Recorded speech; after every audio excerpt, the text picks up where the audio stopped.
Assalamualaikum warahmatullahi wabarakatuh. Bagaimana kabarnya hari ini anak-anak? Semoga kita selalu dalam keadaan sehat walafiat. Amin ya robbal alamin.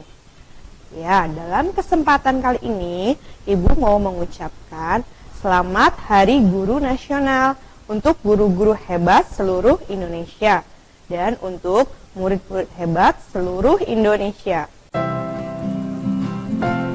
Sebelum memulai pembelajaran hari ini, mari kita berdoa terlebih dahulu. Berdoa sesuai dengan agama dan keyakinannya masing-masing. Untuk yang beragama Muslim, yuk ikutin Ibu berdoa ya. A'udzubillahi minasyaitonirrajim. Bismillahirrahmanirrahim. Raditu billahi robba wa bil islami dina wa bi muhammadin nabiyya wa rasulah rabbi zidni ilman warzuqni fahman. Amin ya robbal alamin.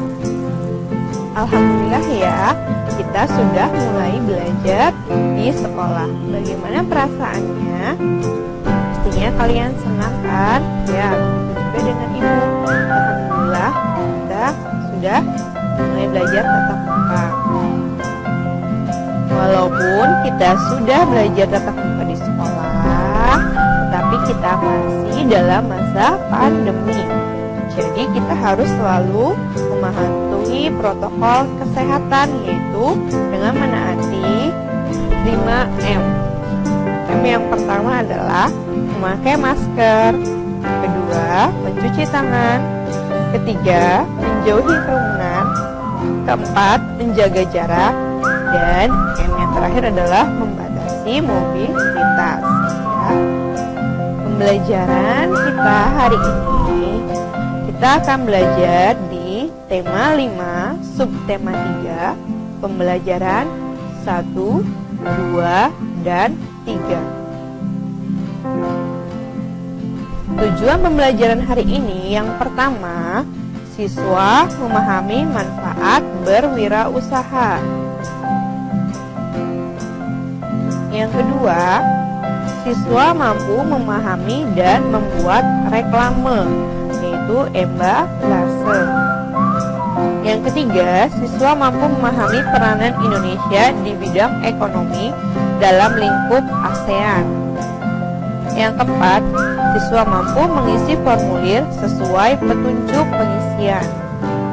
Yang kelima, siswa mampu memahami medan magnet dan cara membuat magnet. Ingatkah kalian kisah tentang Bu Made pada pembelajaran sebelumnya?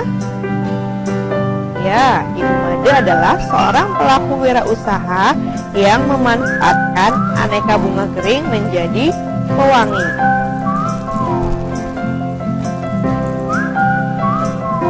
Seperti Ibu Made, beliau adalah pelaku wirausaha. Nah, adapun hal-hal yang harus dimiliki seorang wirausaha diantaranya yaitu sikap kreatif, dua, sikap inovatif, dan yang ketiga adalah pandai memanfaatkan peluang.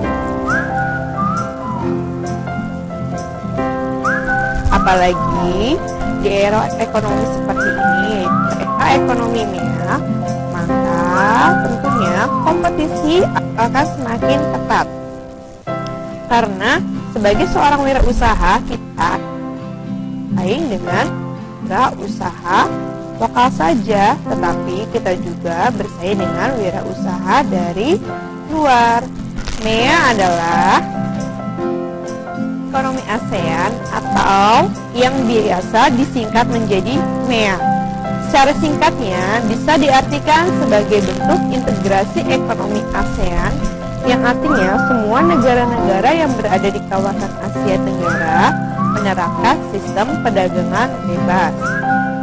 Indonesia dan seluruh negara-negara ASEAN lainnya telah menyepakati perjanjian MEA tersebut, atau yang dalam bahasa Inggrisnya adalah ASEAN Economic Community atau disingkat AEC.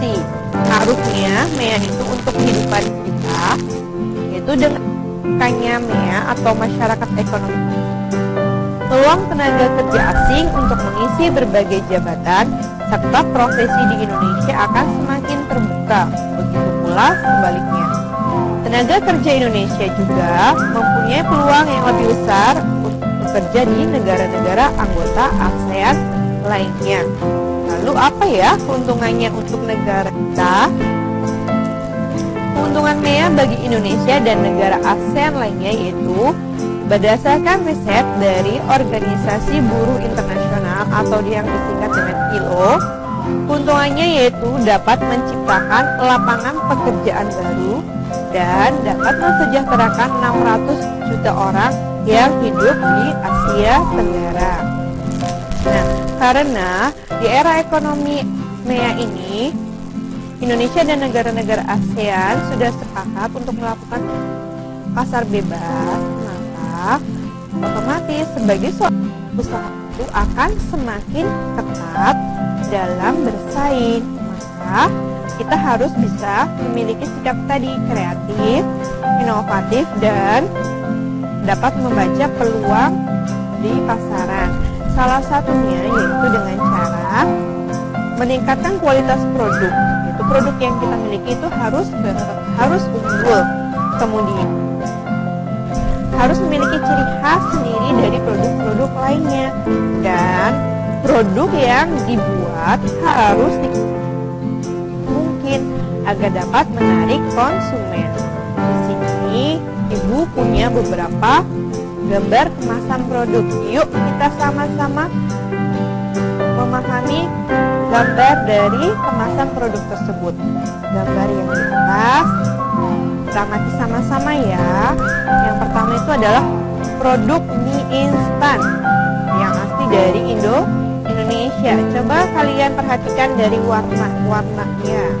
Warnanya yang digunakan yaitu warna-warna yang mencolok dan menarik, sehingga konsumen itu akan tertarik.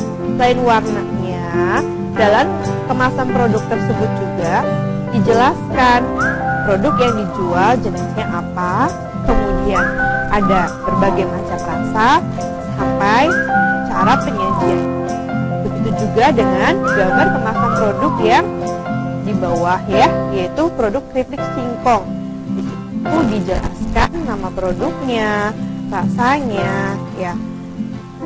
Kemasan produk tersebut salah satu bentuk promosi atau reklame yang disebut embalase.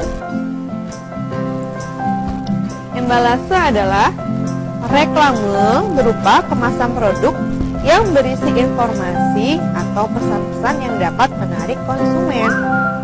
Embalase itu berfungsi untuk melindungi produk, menarik perhatian konsumen, dan memberikan informasi produk. Nah, jika kemasannya saja sudah menarik, pasti dong para konsumen akan tertarik untuk membelinya. Bukan hanya sekedar produknya saja, tapi kualitasnya dan kualitas produknya juga harus baik.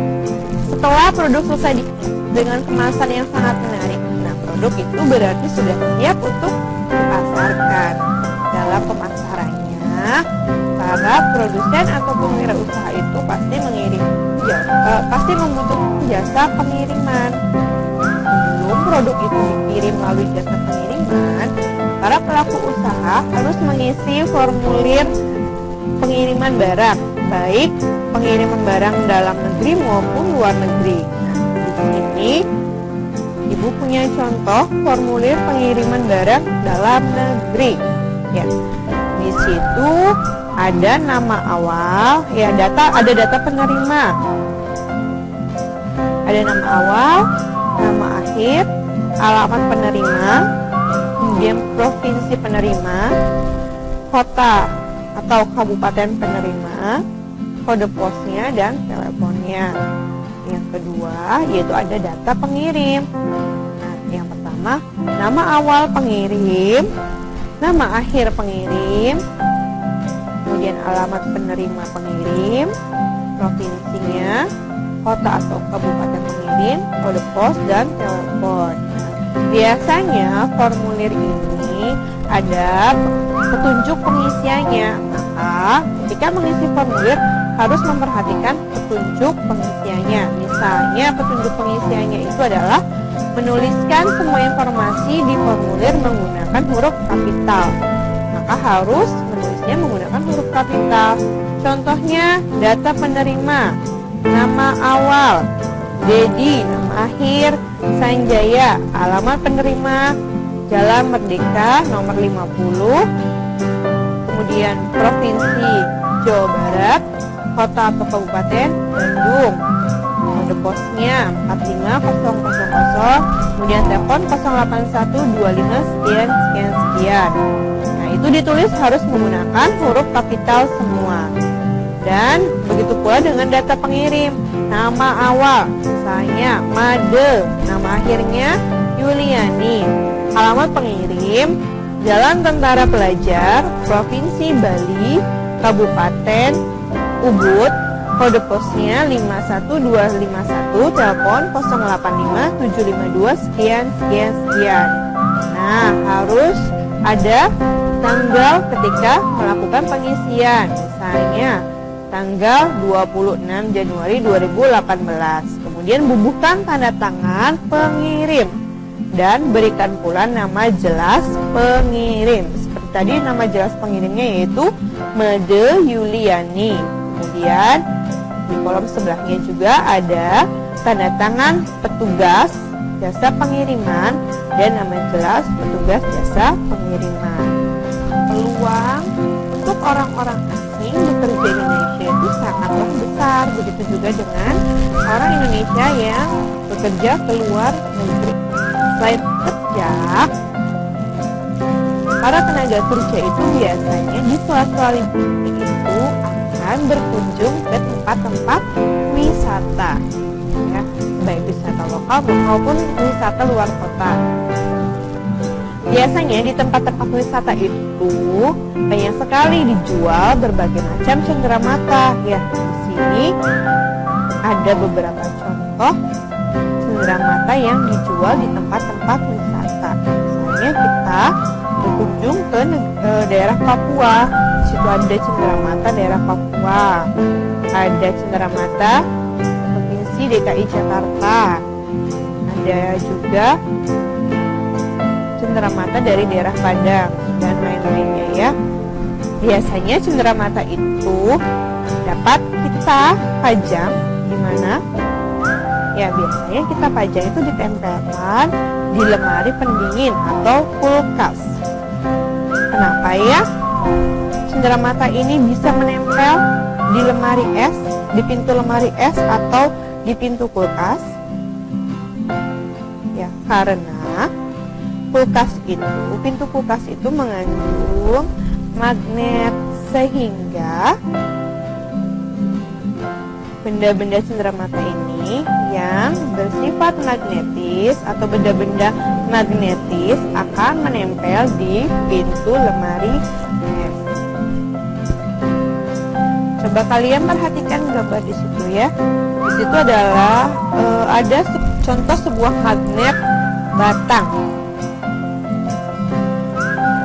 Magnet itu memiliki dua buah kutub, yaitu kutub utara dan kutub selatan. Selain itu, magnet juga memiliki medan-medan magnet. Apa itu medan magnet?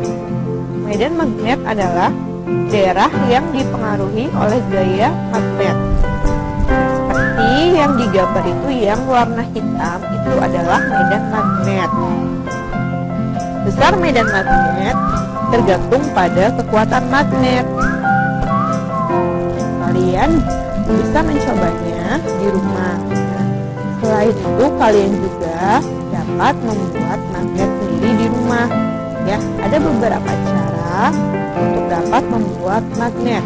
Yang pertama dengan cara digosok, kemudian dengan cara induksi, dan dengan menggunakan arus listrik atau elektromagnetik. Soal dan pembahasan. Yang pertama, sifat yang harus dimiliki pelaku wirausaha adalah kreativitas dan inovatif. Kemudian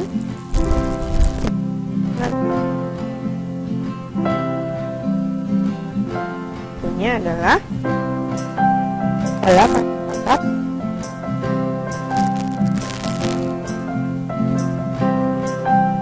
yang dapat menarik konsumen. Apa yang harus diperhatikan? Yaitu petunjuk pengisian. Contohnya, petunjuk penulisan formulir harus menggunakan huruf kapital. Kelima, yaitu apa yang dimaksud dengan magnet dan cara yang dapat digunakan untuk membuat magnet. Kemudian cara yang dapat kita gunakan untuk membuat magnet yang pertama adalah digosok.